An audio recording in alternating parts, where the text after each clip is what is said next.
ପାଞ୍ଚ ଓଭରରେ 5 ୱିକେଟ୍, ଦେଲେନି ଗୋଟେ ବି ରନ୍। ତେବେ ସୂଚନା ଅନୁସାରେ ଘାତକ ବୋଲିଂ ବ୍ୟାଟ୍ସମ୍ୟାନ୍ ଧରାଶାୟୀ 5 ଓଭରରେ ଦେଲେନି ଗୋଟେ ବି ରନ୍, କିନ୍ତୁ ଅକ୍ତିଆର କଲେ 5 ୱିକେଟ୍। ଯଦି ସମ୍ପୂର୍ଣ୍ଣ ପାଳି କଥା କହିବା ତାହେଲେ ସେ 8 ୱିକେଟ୍ ଅକ୍ତିଆର କରିଛନ୍ତି। ମାତ୍ର 27 ରନ୍ ଦେଇ ସେ ଏହି ରେକର୍ଡ କରିପାରିଛନ୍ତି। ତେବେ ଆମେ ଯାହାଙ୍କ କଥା କହୁଛୁ ସେ ହେଉଛନ୍ତି ଅମିତ ଶୁକ୍ଲା। ହରିୟାଣାରେ ଜଣକ ପରେ ଜଣେ ବ୍ୟାଟ୍ସମ୍ୟାନଙ୍କୁ ଆଉଟ୍ କରି ପାଭିଲିୟନକୁ ପଠାଇଥିଲେ। ତେବେ ପ୍ରଥମ 5 ଓଭର ଯେତେବେଳେ ବୋଲିଂ କରିଥିଲେ ସେ କୌଣସି ରନ୍ ବ୍ୟୟ କରିନଥିଲେ, ଯାହାକି ଏକ ନୂଆ ରେକର୍ଡ ହୋଇପାରିଛି। ହରିୟାଣା ଦଳ ମାତ୍ର 111 ରନ୍ରେ ଅଲଆଉଟ୍ ହୋଇଥିଲା। ଏହା ପଛରେ ରହିଥିଲା ଅମିତ ଶୁକ୍ଲାଙ୍କ ହାତ।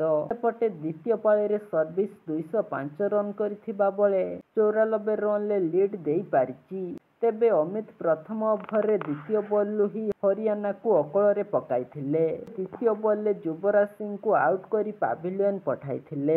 ଏହି ଖେଳାଳିଙ୍କ ବିଷୟରେ ଜାଣିବା ଲାଗି ସମସ୍ତେ ମନେ ବଳାଉଛନ୍ତି। ତେବେ ଆମେ ଯଦି ଅମିତଙ୍କ କଥା କହିବା ତାହେଲେ ସେ 14 ବର୍ଷ ବୟସରୁ ନିଜର କ୍ରିକେଟ କ୍ୟାରିୟର ଆରମ୍ଭ କରିଛନ୍ତି।